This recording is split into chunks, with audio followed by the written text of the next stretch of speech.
Hello दोस्तों। तो मैं आज आपको शादी अनुदान का फॉर्म फिल करना सिखाऊंगा।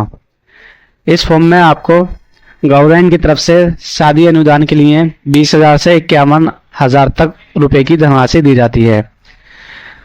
शादी के लिए अनुदान पाने के लिए इन बातों को ध्यान में रखना होता है। जैसे आवेदक की पुत्री की उम्र शादी की तारीख को कम से कम 18 वर्ष की होनी चाहिए और वर की उम्र शादी की तारीख को कम से कम 21 साल की होनी चाहिए तथा आवेदक की जाति पिछड़ा वर्ग मतलब ओबीसी अल्पसंख्यक पिछड़ा वर्ग को छोड़कर मतलब माइनॉरिटी को छोड़कर मुसलमानों को छोड़कर होना चाहिए। शादी का आवेदक उसी वित्तीय वर्ष में होना चाहिए जिस वर्ष में शादी हुई हो। आवेदन के लिए कुछ जरूरी दस्तावेजों की जरूरत पड़ती है, जैसे आधार कार्ड, आय प्रमाण पत्र, जाति प्रमाण पत्र और शादी कार्ड। तो चलिए अब हम आपको शादी का फॉर्म फिल करना सिखाते हैं। उसके लिए आपको अपने ब्राउजर पर आकर शादी अनुदान यूपी सर्च करना है। जैसे आप शादी अनुदान यूपी सर्च करोगे आपको सबसे पहली वेबसाइट दिखेगी शादी अनुदान, तो आपको इस पर क्लिक करना है। जैसे आप इस पर क्लिक करोगे आपके सामने शादी अनुदान की ऑफिशियल वेबसाइट खुल जाएगी। आपको यहाँ पे लिखा हुआ दिख जाएगा पिछड़ा वर्ग कल्याण विभाग उत्तर प्रदेश। मतलब ये स्कीम सिर्फ पिछड़े वर्ग के लिए है, ओबीसी वर्ग के लिए है।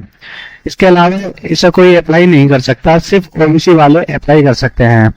आपको यहाँ पे नया पंजीकरण का ऑप्शन दिख रहा है, उसके नीचे आपको यहाँ पे अन्य पिछड़ा वर्ग श्रेणी आवेदन पर क्लिक करना है।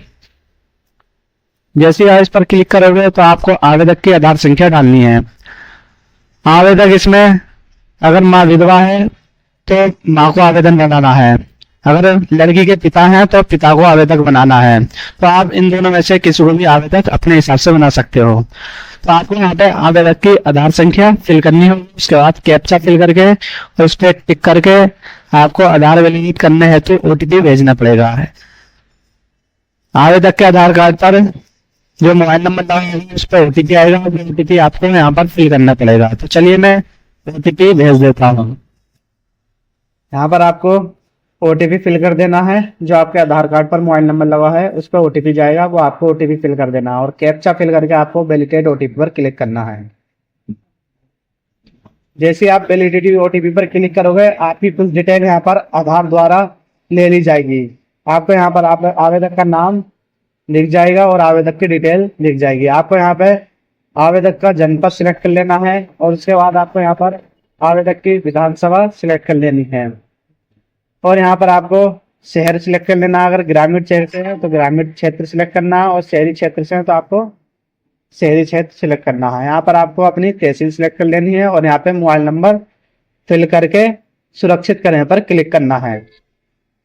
जैसे आप सुरक्षित करें पर क्लिक करोगे आपका रजिस्ट्रेशन हो जाएगा। आपका रजिस्ट्रेशन शादी अनुदान योजना हेतु सफलतापूर्वक हो गया है और आपकी रजिस्ट्रेशन संख्या मिल जाएगी।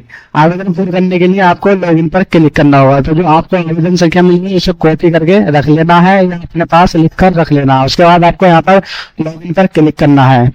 जैसे आप लॉगिन पर क्लिक करोगे आपको यहाँ पे वो रजिस्ट्रेशन नंबर फिल कर देना है और यहाँ पर कैप्चा फिल कर देना है। कैप्चा फिल करने के बाद आपको रजिस्टर मोबाइल नंबर पर ओटीपी भेजे पर क्लिक करना है। जैसे आप इस पर क्लिक करोगे आपके रजिस्टर मोबाइल नंबर पर जो आपने वहां पर मोबाइल नंबर डाला था उस पर ओटीपी चले जाएगा। आपको यहाँ पर ओटीपी फिल करना है। यहाँ पर ओटीपी फिल करके और कैप्चा फिल करके आपको लॉगिन पर क्लिक करना है। जैसे आप इस पर क्लिक करते हो आपको यहाँ पर आवेदक का विवरण शो हो जाएगा। आपको नीचे स्क्रॉल करना है और यहाँ पर धर्म सिलेक्ट कर देना है। उसके बाद आपको आवेदक विधवा या विकलांग है तो वो आपको सिलेक्ट कर लेना है। यहाँ पर आवेदक लड़की का पिता है तो ना वो विधवा है ना विकलांग है, तो हम इस पे यहाँ पे तीसरे ऑप्शन पे कोई भी नहीं पर क्लिक करेंगे। उसके बाद पितरी के साथ आवेदक का संबंध सिलेक्ट करना है। तो जो पितरी के साथ आवेदक का संबंध है वो पिता है तो हम पिता सिलेक्ट कर लेते हैं। अगर आप माँ है तो आपको माता सिलेक्ट करना है। तो चलिए मैं पिता सिलेक्ट कर लेता हूँ। उसके बाद यहाँ पर पूछ रहा है कि आवेदक द्वारा दूसरी पुत्री के लिए आवेदन किया जा रहा है। अगर दूसरी पुत्री के लिए आवेदन कर चुके हैं तो आपको यहाँ पर यस पर सिलेक्ट करना है, अन्यथा आपको नो पर सिलेक्ट करना है। उसके बाद आपको कैप्चा फिल करना है। कैप्चा फिल करने के बाद आपको सुरक्षित करें एवं आगे बढ़े पर क्लिक करना है। उसके बाद आपको यहाँ पर पुत्री का जो आधार संख्या है वो फिल करनी होगी और यहाँ पर आपको कैप्चा फिल करके यहाँ टिक करके आधार कार्ड पर जो रजिस्टर मोबाइल नंबर होगा उस पर ओटीपी सेंड कर देना है। जैसे मैं आधार वैलिडेट पर क्लिक करता हूँ, जो पुत्री के आधार कार्ड पर मोबाइल नंबर लगा है उस पर सेंड ओटीपी चले जाएगा, तो वह हमें यहाँ पर ओटीपी फिल करना है। उसके बाद आपको वैलिडेट ओटीपी पर क्लिक करना है। जैसे आप वैलिडेट ओटीपी पर क्लिक करोगे आपके सामने पुत्री का विवरण ओपन हो जाएगा। पुत्री की पूरी डिटेल आधार से ले ली जाएगी। उसके बाद आपको यहाँ पर नीचे सुरक्षित करे पर क्लिक करना है। तो चलिए मैं सुरक्षित करे पर क्लिक करता हूँ। उसके बाद आपको यहाँ पर जो आपके इनकम सर्टिफिकेट है उसका विवरण देना होगा, वार्षिक आय का विवरण। तो आपको यहाँ पर अपने इनकम सर्टिफिकेट में जो आवेदन संख्या लिखी होती है ऊपर वो यहाँ पर फिल करनी होगी और उसके नीचे आपको इनकम सर्टिफिकेट में प्रमाण पत्र संख्या लिखी होती है वो आपको यहाँ पर फिल करनी पड़ेगी। उसके बाद कैप्चा फिल करके आपको वार्षिक आय जांचे पर क्लिक करना होगा। तो आपको यहाँ पे जाति प्रमाण पत्र की आवेदन संख्या, जो आपके जाति प्रमाण पत्र पर ऊपर आवेदन संख्या लिखी होती है वो आपको यहाँ पर फिल करनी होगी और उसके नीचे जाति प्रमाण पत्र की प्रमाण पत्र संख्या लिखी होती है वह आपको यहाँ फिल करनी होगी। उसके बाद आपको ये कैप्चा फिल करके जाति प्रमाण पत्र जांचे पर क्लिक करना होगा। उसके बाद आपको सामने यहाँ पे वर का विवरण फिल करना होगा। तो आपको यहाँ पर विवाह की तिथि, जो आपके शादी कार्ड पर विवाह की तिथि लिख रही होगी वो आपको यहाँ पर फिल करनी होगी और वर की आयु यहाँ पर आपको फिल करनी होगी वर्षों में। और यहाँ पर आपको वर का नाम फिल करना होगा और वर का पूरा पता फिल करना होगा। उसके बाद आपको यहाँ पर कैप्चा फिल करके सुरक्षित करें पर क्लिक करना है। उसके बाद आपको यहाँ के बैंक का विवरण फिल करना होगा।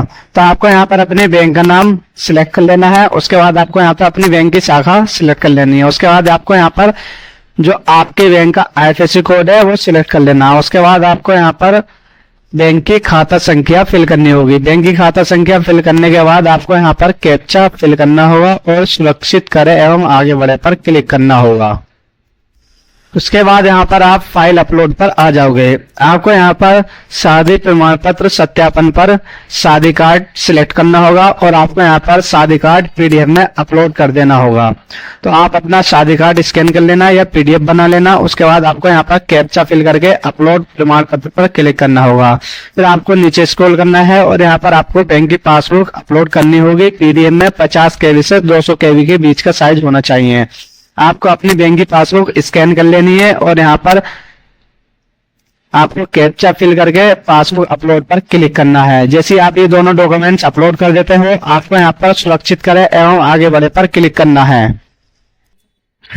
उसके बाद आपके सामने आवेदन प्रीव्यू ओपन हो जाएगा। आपको यहाँ पर आपकी डिटेल पूरी शो हो जाएगी। आपको यहाँ पर अपनी डिटेल अच्छे से चेक कर लेनी है, इसमें कोई कमी तो नहीं है, क्योंकि ये आवेदन अभी चेक प्रिंट है। आप इसमें अभी संशोधन कर सकते हैं। अगर आपकी डिटेल बिल्कुल सही है तो आपको यहाँ पर कैप्चा फिल करके फाइनल सेव करे पर क्लिक कर देना है। जैसे आप फाइनल सेव पर करे पर क्लिक करोगे आपके सामने फाइनल प्रिंट आ जाएगा। ये फाइनल प्रिंट आपको प्रिंट करके रख लेना है और जो जो डॉक्यूमेंट्स मैंने आपको बताए हैं वो सब आपको कॉपी करके उसमें लगा के रख लेने हैं। तो मैंने आपको शादी अनुदान का फॉर्म फिल करना बहुत ही आसान और सिंपल तरीके से सिखा दिया है। आप इस तरह से अगर फॉर्म अप्लाई करोगे तो आपके खाते में सीधे 20,000 से 51,000 तक रुपए आ जाएंगे। ये बहुत ही सिंपल तरीका है। अगर आपको हमारी वीडियो अच्छी लगी हो तो चैनल को सब्सक्राइब करें और ज्यादा से ज्यादा वीडियो को शेयर करें।